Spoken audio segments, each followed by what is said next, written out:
Now, you record these to Spanish?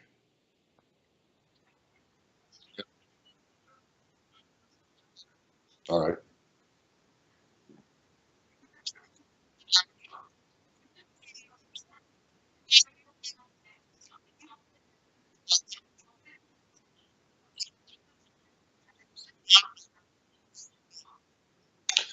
Well, let's start with the Jewish claim first because it's the oldest. The Jewish people can date Jerusalem as their capital 3,000 years ago. King David chose the place, and therefore it became historically the capital of Israel. And every king of the southern kingdom ruled there. That's where the temple was established, so God's presence was there. If we go from the biblical perspective, then we have passages like Psalms 132 that says that God will dwell there forever. We have passages like Psalms 137 in which the Jewish people are told never to forget Jerusalem, to exalt it above their chief joy. We know that it was called the city of the great king in Psalms 48 because that was the place not only where David reigned, but where a Messiah was supposed to come. So throughout Jewish history, it's always been the focal point. Jews have 3 times a day turned to Jerusalem as the place of prayer because they were commanded that in 1 Kings 8 by God to pray toward this place. Now, 2,000 years ago, Jews were driven from their country by the Romans, but not all Jews. There was always a community resident in Jerusalem for the past 2,000 years. And so while it was not their capital because they didn't have independence as a state, all the invaders and all the occupiers that came throughout history up until only recently, not a one of them ever claimed Jerusalem as a capital. So throughout all the period of, shall we say, Roman occupation, Christian occupation, later Islamic occupation, none of those ever claimed Jerusalem as a capital of any state. So the historic claim of the Jews still remains. Then in 1948, when the Jewish people were able to create a Jewish state through the vote of the partition plan adopted by the United Nations, they again affirmed Jerusalem not only as their capital, but as their eternal capital. In 1949, however, Jordanian forces occupied the eastern part of Jerusalem and started systematically destroying any evidence of a Jewish presence there. That was the place in East Jerusalem where you had the Hebrew University, and you had Hadassah Hospital, and you had the famous Jewish Quarter that had been there for over 1,000 years. And so those buildings were destroyed or leveled or occupied. Even the Jewish cemetery, tombstones were taken and used for paving stones and building stones. But in 1967, Israel in the Six-Day War was able to reunify the city. And what happened there was that they were able then to make east and west sections of Jerusalem. Every time the eternal and undivided capital of the Jewish people. So while that was, of course, accepted by the Jewish people, it was not accepted by any other nation, including the United States. You want some music in the background? Okay.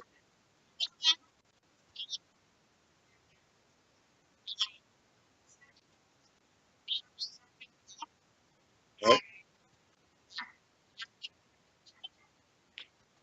I'm simply using the microphone that is, yeah, I'm using Wi-Fi. So what happened?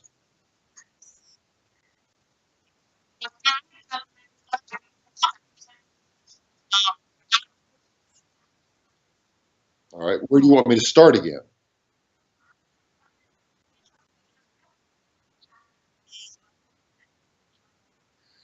All right, okay.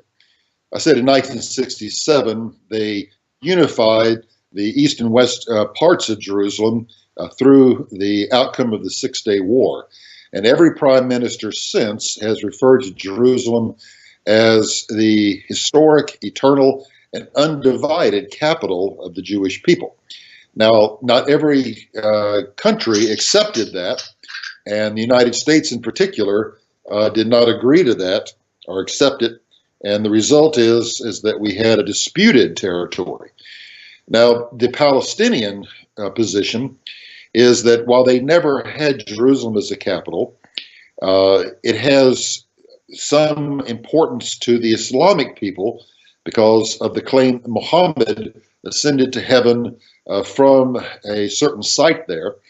And they believe that when they are able to get their demands for a divided or for their own Palestinian state, that they want Jerusalem as its capital. Some say the eastern part of Jerusalem, where there's a number, not a majority, but a number of Palestinian citizens, Israeli Arabs, they call them, or they want all of Jerusalem. Depends on how they can achieve that end.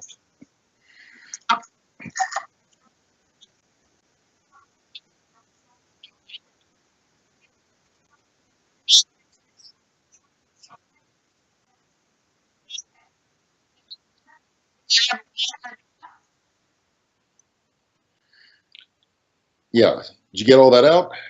Okay, I didn't hear. I didn't hear the. I didn't hear the end of it.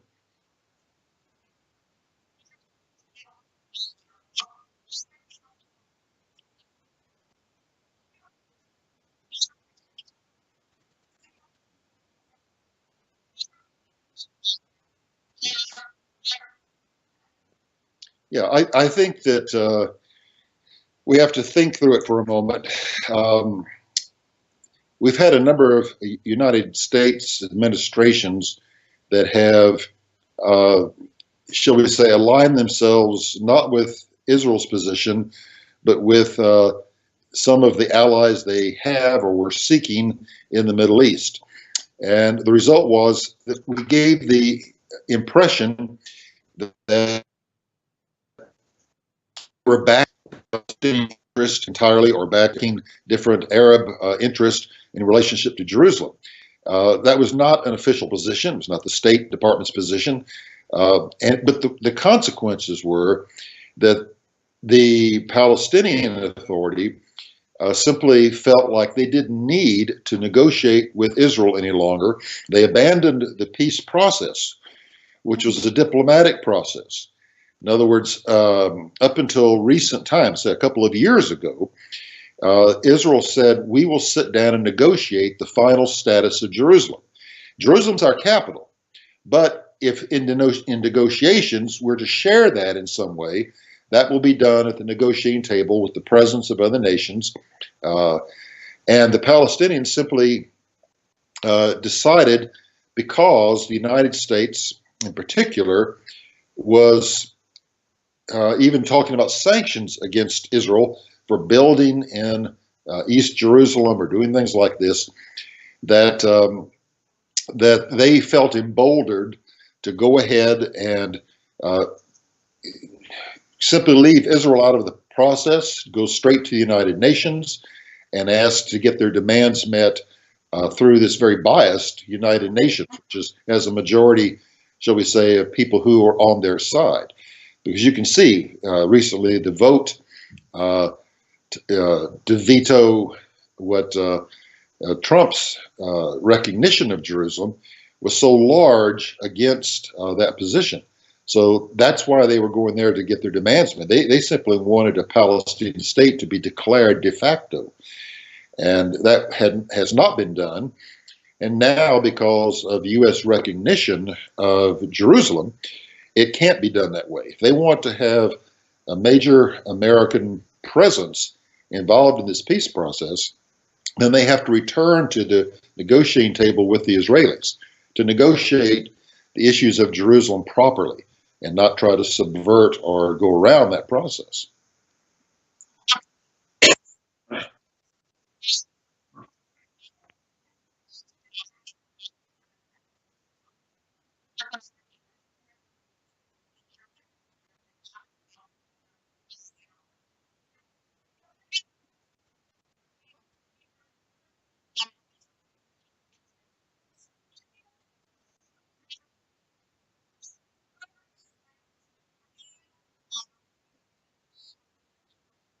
Yeah, let me just say first, for the record, um, that in 1992, Bill Clinton said Jerusalem is the capital of Israel and must remain an undivided city, and said he would move the embassy to Jerusalem. In 1995, the Congress passed what was called the Jerusalem Embassy Act, which required the United States government to move their embassy in 1999. That didn't happen, but when George Bush became president, he said the first act of his office would be to move the embassy to Jerusalem, which still didn't happen. And that continued on. Even Barack Obama said that Jerusalem was the undivided capital of Israel, but no action was taken. So the first president who's actually fulfilled the promise followed on this intention of, American policy was that. I mean, we had even 50 years ago, well, when Jerusalem observed its 50th anniversary, uh, 6 months ago, there was a vote in the UN of 90-0 that embassy should be moved to Jerusalem. So it's remarkable that we have this kind of pushback now. But what's the repercussions? Well, as evangelical Christians, if we accept the literal interpretation of the Bible, and particularly Bible prophecy, we see that when prophetic events unfold just prior to the coming of the Messiah to earth, we see that the Jews are in Jerusalem. It's not a divided city. They're there. The Sabbath is in effect. You can see this in Matthew chapter 24 and verse 15, for instance. And so the Jewish people are in control of their city. And it's not known in a divided way, because the focal point in Matthew 24 is the Temple Mount.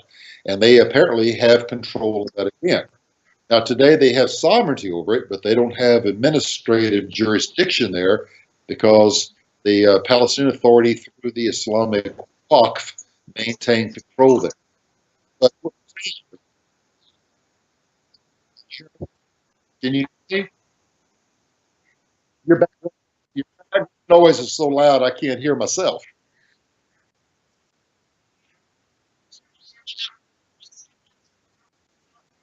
Okay, all right.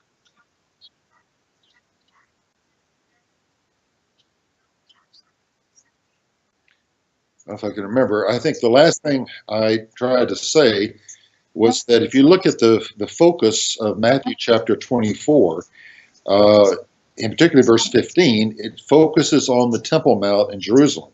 And it implies that the Jewish people have control or sovereignty there, because they are told to flee from that area. It's an area today which they can't go to, but it's compromised because of the political situation. So the outcome of this may lead toward a greater sovereignty over the city of Jerusalem, which fits with biblical prophecy.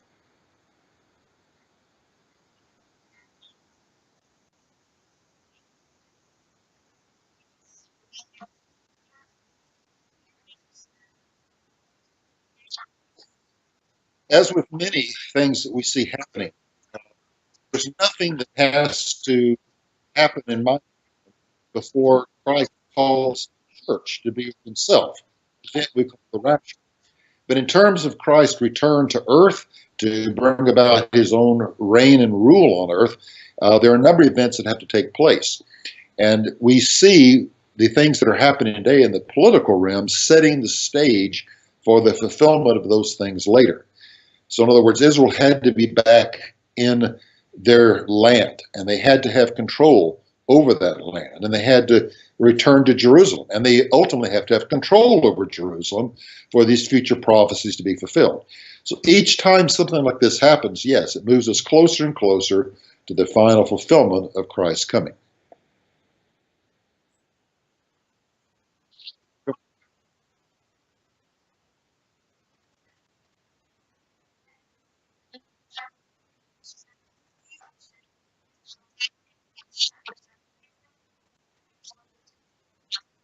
And we'll just